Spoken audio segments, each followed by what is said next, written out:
Greetings, everyone. My name is Charles Kovach, the Not Safe for Work presidential candidate campaigning for a more direct democracy. And because simply saying I want a more direct democracy over and over and over again gets kind of dull and boring and repetitive, I make videos talking about current events and other things that interest me as a way of garnering attention to this campaign and this concept. And today I'm going to be reading some legislation, as you can tell by me wearing my reading glasses.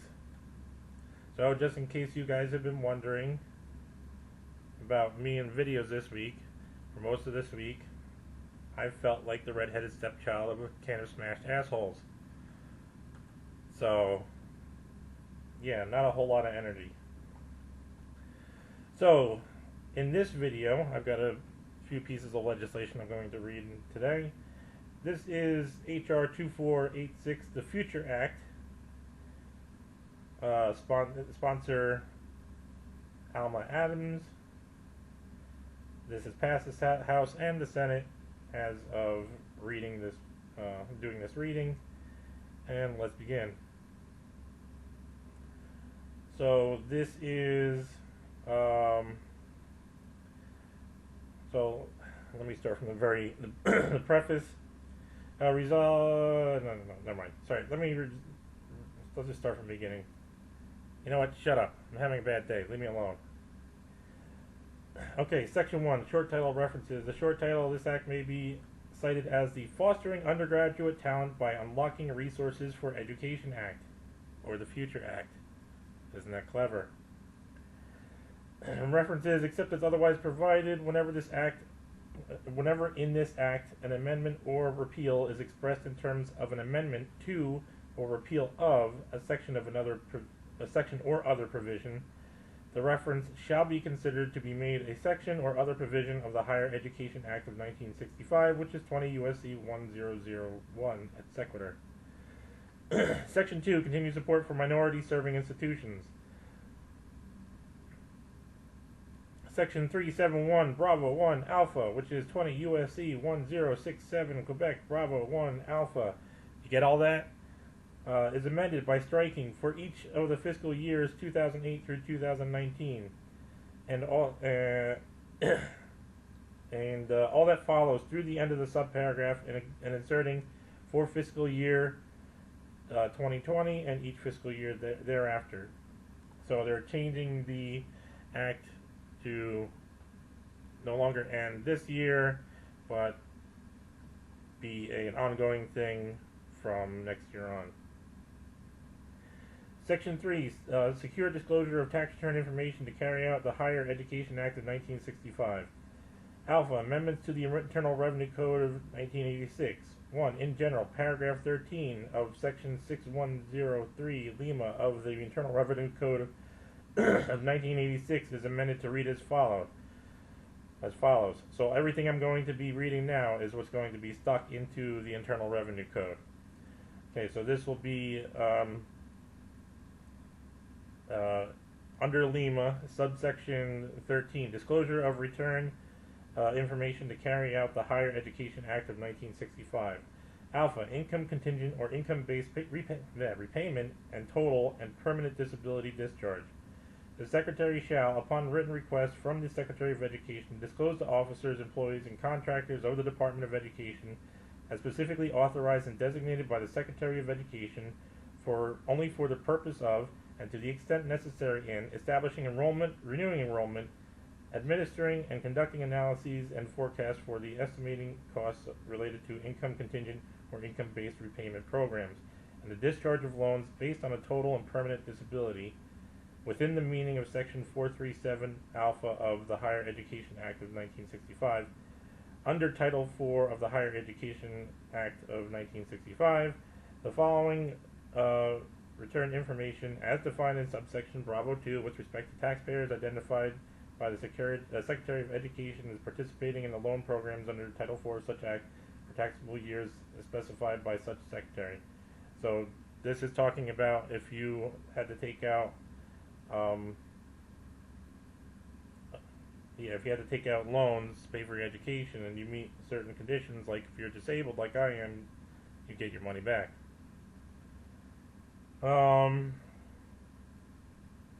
1. Taxpayer identity information with respect to such taxpayer. 2.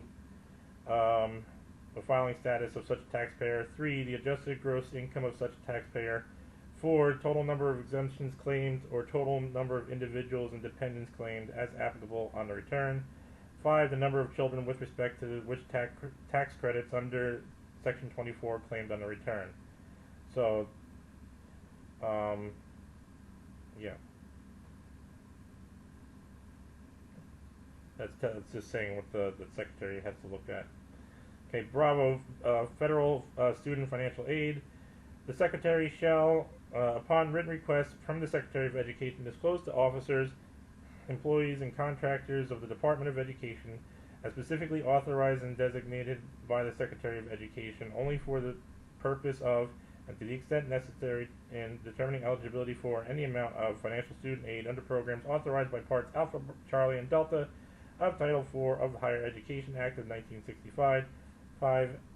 As in effect on the date of the enactment of the Fostering Undergraduate Talent by Unlocking Resources for Education Act, this Act, and conducting analyses and forecasts for estimating costs related to such programs.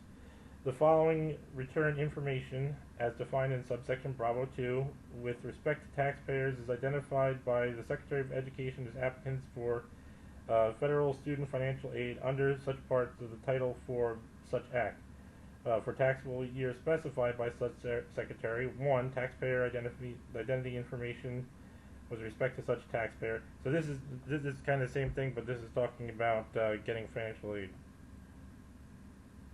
in case you didn't pick up on it. 2. The filing status of such taxpayer. 3. The adjusted gross income of such taxpayer. 4. The amount of net earnings from self-employment as defined in Section 1402.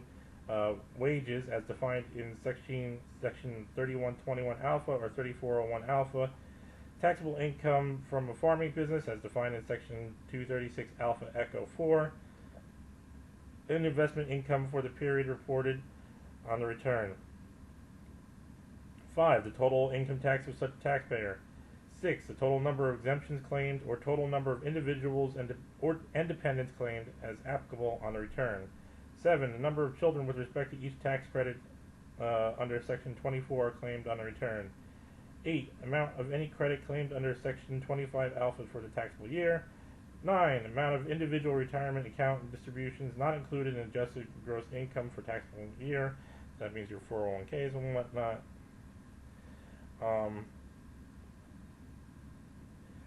10. The amount of individual retirement account contributions and payments to self-employed, SEP, KEOG. I'm not sure which either one of those are. I'll let you look those up for yourself. And other qualified plans which were deducted from income for the taxable year.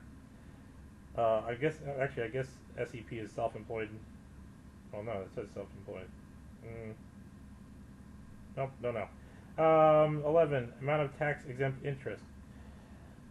12. Amounts from retirement pensions and annuities not included in adjusted gross income in the for the taxable year.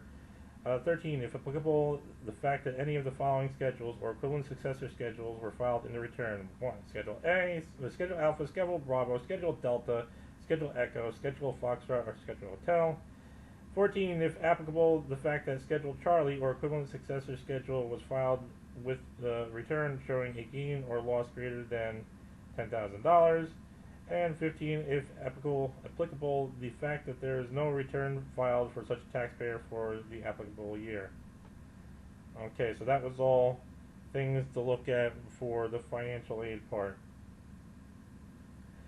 Charlie, restrictions on use of disclosed information. 1. In general, return information disclosed under subparagraphs Alpha and Bravo may be used by officers, employees, and contractors of the Department of Education as specifically authorized and designated by the Secretary of Education only for the purposes and to the extent necessary described in such subparagraphs and for mitigating risks as defined in Clause 2, which is the next clause, relating to the programs described in such paragraphs. So 2. Mitigating risks.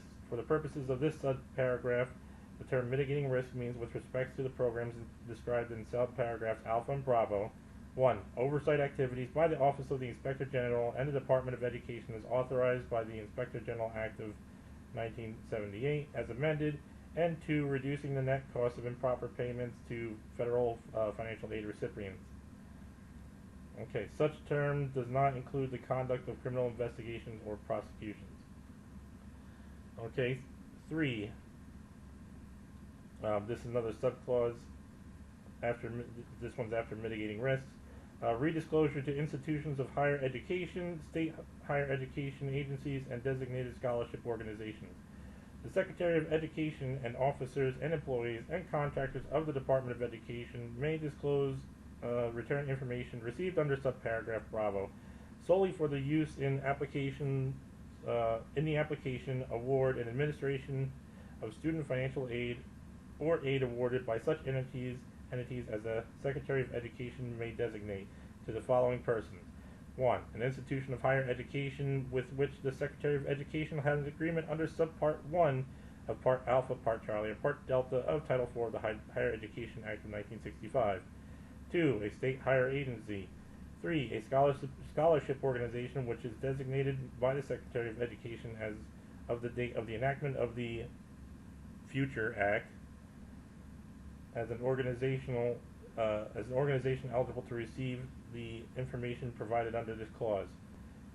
The preceding shall not only apply to the extent that the taxpayer, with respect to whom the return information relates, provides consent for such disclosure to the Secretary of Education as part of the application for federal student financial aid under Title IV of the Higher Education Act of 1965. That's just a little note. It looks like the sun is blinding me. Delta, requirement of notification of request for tax return information. Subparagraphs Alpha and Bravo shall apply to any disclosure of federal return information with respect to a taxpayer only if the Secretary of Education has provided to such taxpayer the notification required by Section 494 of the Higher Education Act of 1965 prior to such disclosure. Okay, so that was all that is getting inserted into the Internal Revenue Code. Okay, 2. Confidentiality of return information. Section 6103 Alpha 3 of such code is amended by inserting... Okay, yeah, that doesn't matter. It's adding the new parts. Conforming amendments, it's just adding in other references to the new code. Okay, Bravo, effective date. The amendments made to this section shall apply to disclosures made under Section 6103, Lima 13 of the Internal Revenue Code of 1986, as amended by this section after the date of the enactment of this Act. Section 4, notification of requests for tax return information. In general, Part Golf of Title 4, 20 U.S.C. 1088 et sequitur is amended by adding the following. So these are amendments to... Oh, okay, it's only a small part. Okay, Section 494, notification of requests for tax return information. The Secretary shall advise students and borrowers who submit an application for federal student financial aid under this title or for the discharge of a loan based on permanent and total disability as described in Section 437 Alpha, or who request an income contingent or income-based repayment plan on their loan, as well as parents and spouses who sign such application or request or a master promissory note on behalf of those students and borrowers, that the Secretary has the authority to request that the Internal Revenue Service disclose their tax return information, as well as that of the parents and spouses who sign such an application or request or a master promissory note on behalf of those students and borrowers. To officers, employees, and contractors of the Department of Education as authorized under Section 6103 Lima 13 of the Internal Revenue Code of 1986 to the extent necessary for the Secretary to carry out this title.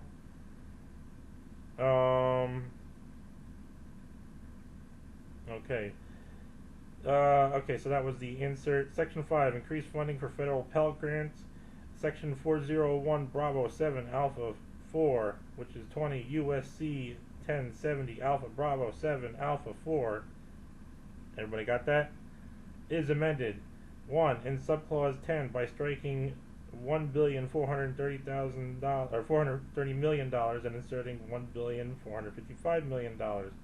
And 2. In subclause 11 by striking $1,145 million and insert $1,170 million. Gotta love the grammatical errors, because it should say inserting, you know, parallelism.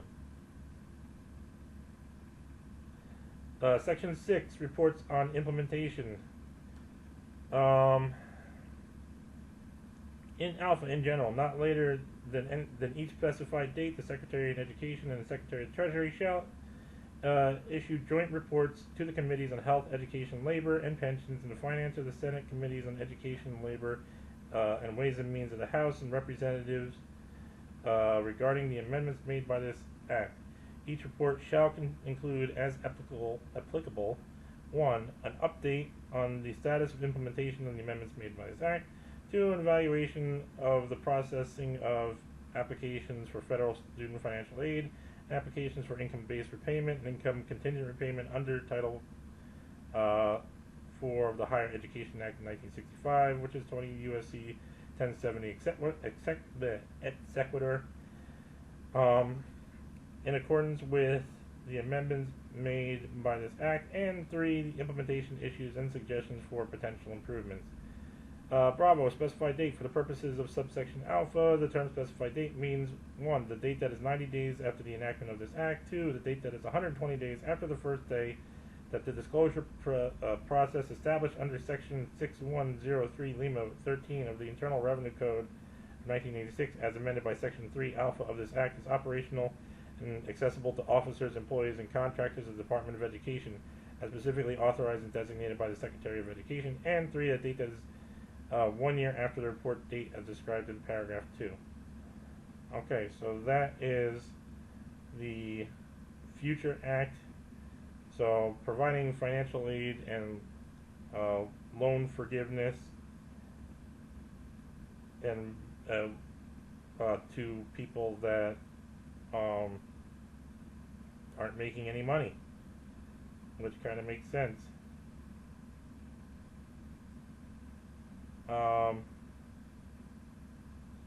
Seems okay. I don't really see anything major that sticks out to me. Seems good to go. I would say okay. I think this is a fairly decent bill. Maybe I missed something. I am doing a cursory read after all. But yeah. What do you guys think? So, once again, that is H.R. 2486, the Future Act. And my name is Charles Kovach, and I thank you for your time.